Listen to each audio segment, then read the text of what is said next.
The rules-based international order is touted as the bedrock of global stability. It promises peace and cooperation. But beneath this veneer lies a more complex reality. The rules, often ambiguous and inconsistently applied, serve as instruments of power rather than guarantors of justice.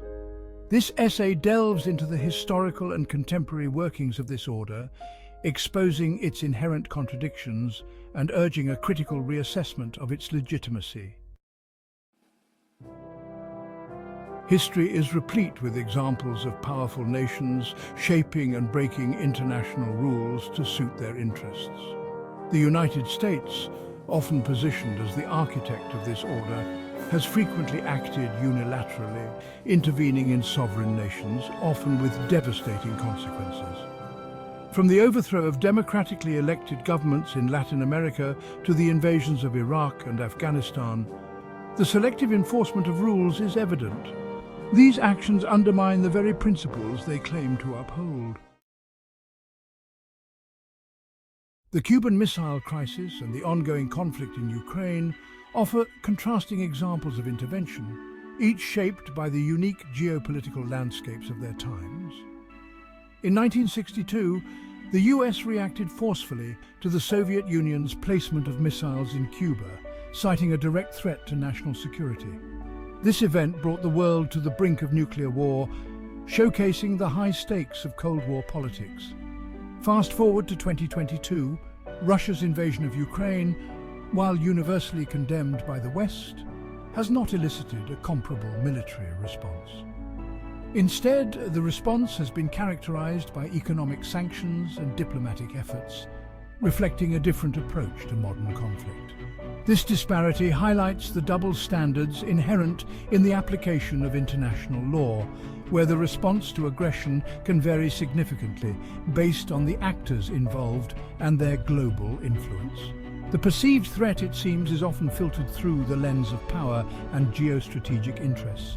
Nations prioritize their own strategic goals, which can lead to inconsistent responses to similar situations, revealing the complex nature of global politics.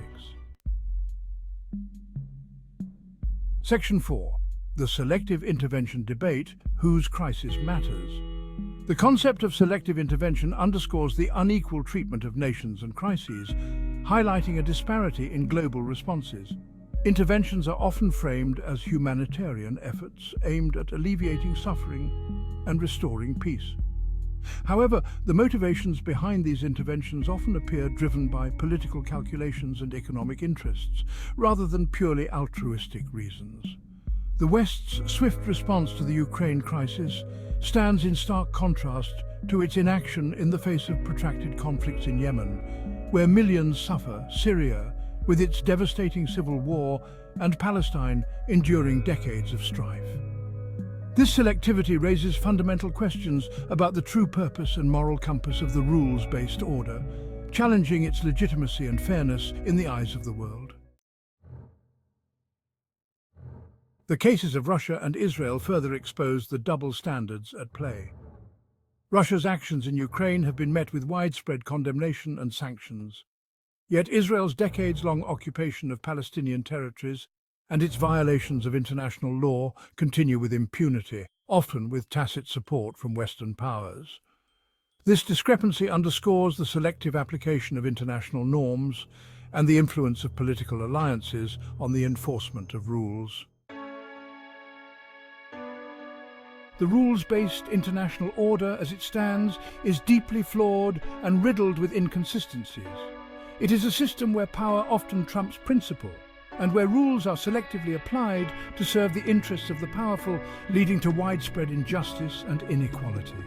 This stark reality necessitates a fundamental rethinking and comprehensive overhaul of the existing order, aiming to transform global governance structures. A truly just and equitable global system requires an unwavering commitment to genuine multilateralism, respect for state sovereignty, and the consistent application of international law, irrespective of power dynamics or political considerations. Only then can we hope to move towards a world where peace and justice prevail, fostering global harmony and fairness for all nations and peoples.